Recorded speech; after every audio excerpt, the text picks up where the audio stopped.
Hi, my Leo friends and family. Debbie Dubois here. I'd like to welcome you to my channel, True Sacred Union, and we are ready for the July energy reading for Leo. So, I have been preparing my deck. I'm going to go ahead and shuffle just a little bit. How about that month of June, huh? It was quite interesting. I don't know. I had a lot of things come up and really found it very draining.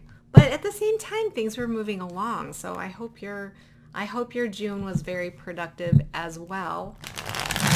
As I'm shuffling, I just want to let you know that I am going to be in Niagara Falls September 27th, 28th, and 29th at Twin Flame. It's a Twin Flame and Ascension workshop being held by Marla Kelly, Niagara Falls, and I'll be a facilitator along with Kalina Malnar and Rob and Angie of Twinfinity. So if you feel drawn to come out there and meet us or see us again, we would absolutely love to have you. All right, so let's see. I guess that's it. There's not really anything else. I want to go ahead and dive right into your reading. I think I'll give it one more shuffle. Okay. All right, we are going to look at what is the overall arching energies for Leo for the month of July. Okay. The first card is stars. Interesting. The light bulb. And the letter. Okay. Well, I think, Leo, that you are actually making a total breakthrough in some kind of area. You're making some, I want to say realizations. There's some things that are pieces of things that are coming together for you. And you are literally having that aha moment. I get this. I understand now. You know, you're discovering what you've been trying to learn for a period of time. And it does really, a lot of it aligns with your wish being granted, okay? So you're feeling very excited about the fact that, I want to say, you could even be falling in love at this point. You know, you are feeling at peace, at ease, but there's also, you know, with the light bulb being the predominant energy in this reading, I feel like it's like new stuff is dawning on you. You're learning something here, you know, and you're learning it from having had your wish granted, from having yourself go through this process that you're undergoing. It's helping bring through some of this enlightenment and revealing to you some things that you might not have really known. Now, you may be in communication with somebody, someone, that's helping you discover certain things. I want to say this does seem more formal communications, like through email, like through, I want to say almost like the traditional method of writing. You write to me, I'll write to you later. It's giving you a discovery moment, okay? It's something that is revealing things to you. So overall, arching energies are really, really good. And what I'm going to do is I'm going to go ahead and spread this deck out behind me so that I can have room here to place the cards that we can make sure that you get to see these cards as we're going through. Okay, so let's look specifically at what is your love energy. What is it specifically you need to know about your love life? Okay, we've got the raccoon right there. We've got the church. Boy, the church is coming in a lot in these readings that I'm doing. All right. So you're dealing right now with, I want to say, there's still patriarchal energies going on here in the relationship you're in. Okay?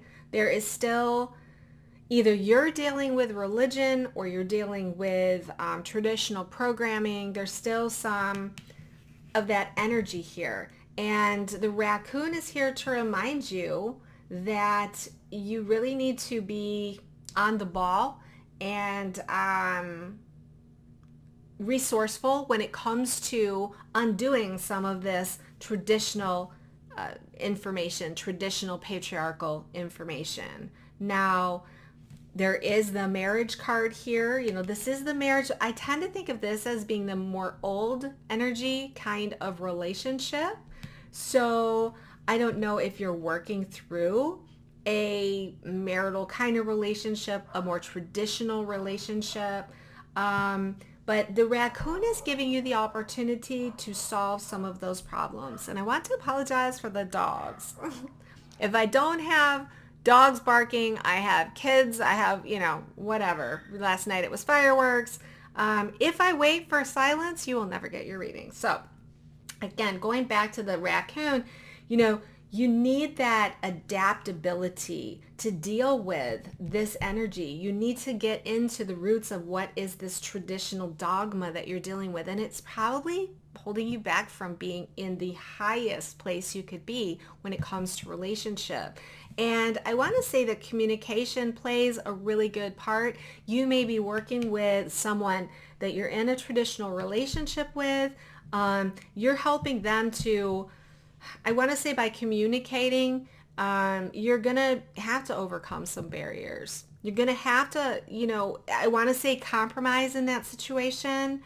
This is where the raccoon calls for clever problem solving. I want to say that this feels more like a marital or a, God, I almost want to say a marital platonic relationship. It is more of a, it's obligatory. It's an obligation kind of relationship. Now, you may have this whole brand new thing, these realizations of falling in love, what this really means, but you're sitting here with still some of these old values. And the secret is to overcoming those barriers through compromising, through communication, through connecting, you know, and trying to move beyond what I see as almost like an obstacle in creating what you prefer in this dogma, traditional patriarchal energy programming.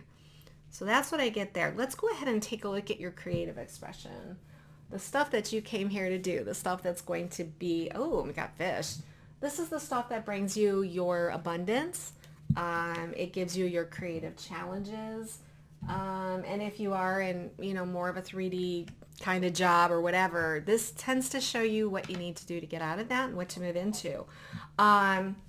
Okay, interesting. So Saturn being the primary energy of this is actually a little bit about restriction. So it's interesting that I should bring up that old patriarchal kind of energy when it comes to the job. Okay, but the beautiful thing about Saturn is, and I've said this before, is it creates some structure within which to create freedom. So it may be that this particular thing that you're doing right now is helping provide the financial resources to do what you want to do for real. All right. The presence of the ladybug is basically saying, hey, just allow whatever the Saturn restriction is it's going to help you eventually make those dreams come true. So from a career standpoint, I couldn't have picked a better card, which is, you know, you have got a focus on creating the resources, the prosperity. There's some entrepreneurship there. There's some income potentials there for commerce, things like this. So this is all a really good thing. I do think, however, that you're dealing with something where it may feel like your current situation is a little bit restrictive. All right, the duties, the responsibilities. But I feel strongly that whatever this is it's creating that resource and abundance to actually eventually make what you want to come true, and to balance that with that leisurely, take it easy kind of feeling. You are going to draw to you so much more positive energy. And, you know, it's kind of like duties and responsibilities when you do them with a particular frame of reference with I'm grateful, I'm happy, and all of that. It aligns you with energies that will funnel through resources to you to do what you want to do. All right.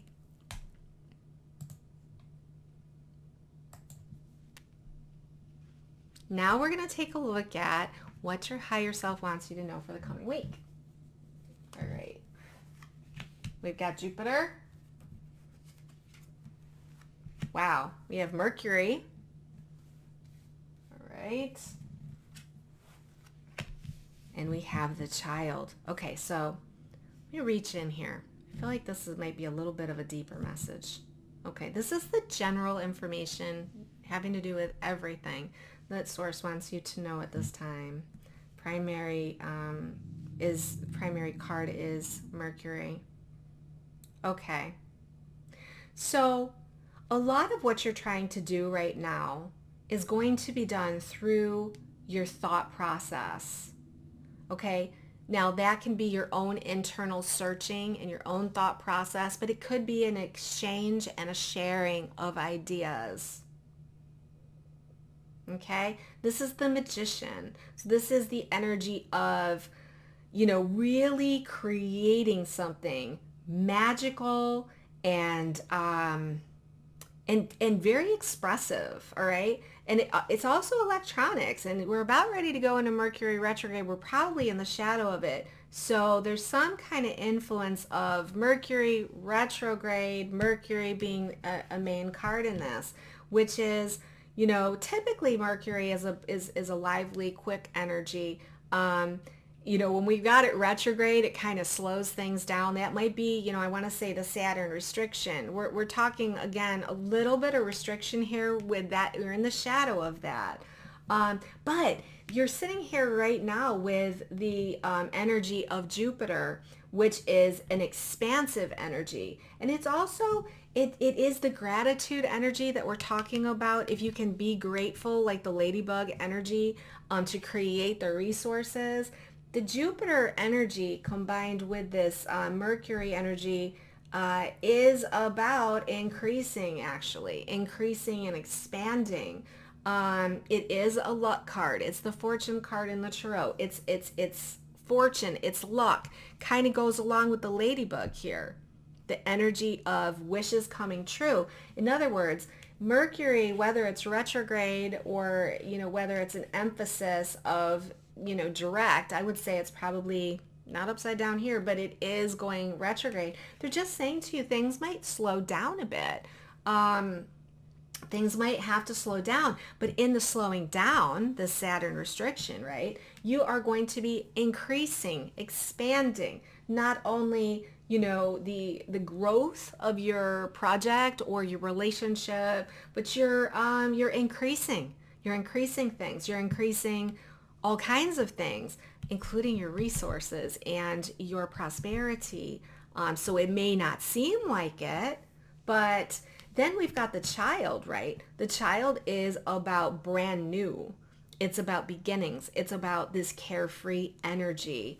It's going back when I think of inexperienced, I think of that as, in this case with the child, I think of that as being not jaded, not programmed with certain things, and having the perspective of a child. So with a little bit of the restriction, you think about a child. When a child has structure and a child knows what the parents expect, and they know that they're there for them, and they know that, hey, if I ask to go to bed at 8 o'clock, I feel better in the morning. In other words, this trust level with the restrictions that maybe good parents put on their children, there is an ability to feel a little bit more carefree because you're not worried, like you're not in a state of anxiety.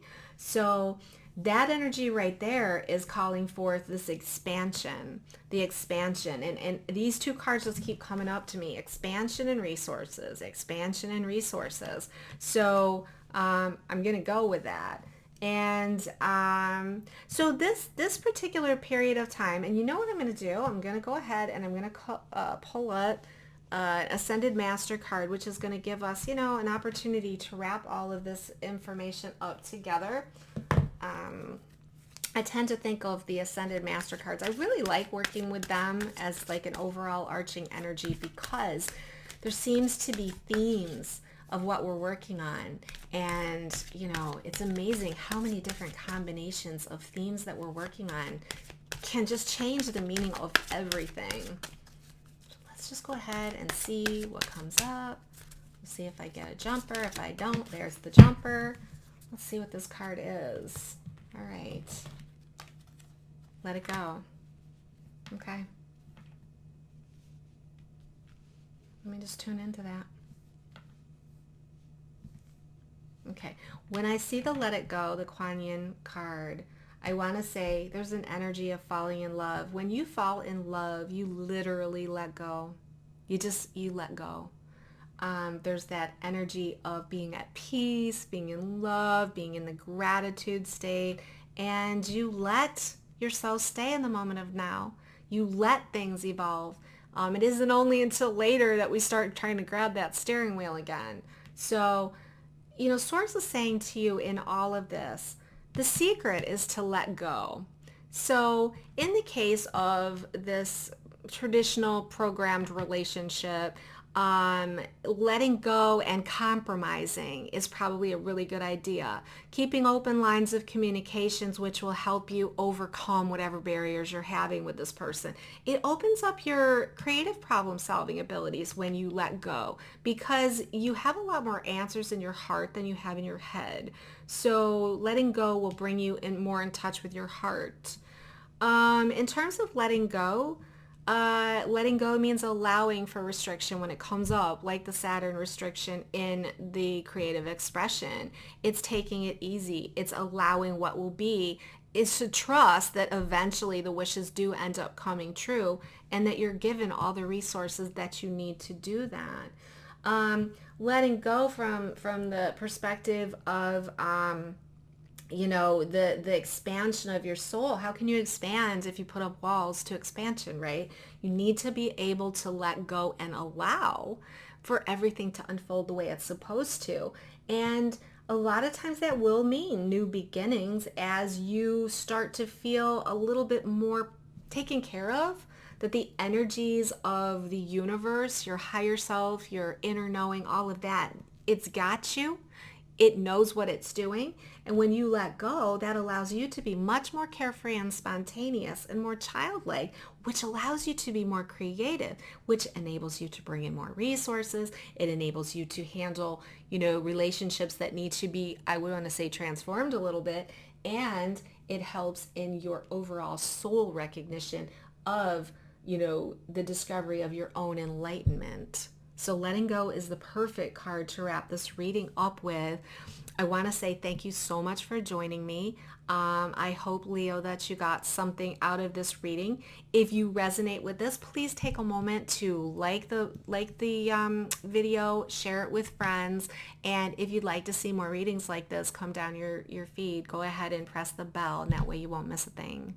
So anyways, I do have weekly readings that I put out Saturdays or Sundays, typically Sundays, that are for the whole week. Those are primarily more love relationship oriented. I also have some other videos coming up which are going to be ascension oriented, question oriented, and even a little bit more fun oriented. So be on the lookout, hit that bell so you don't miss any of them. And thank you so much for spending the time with me.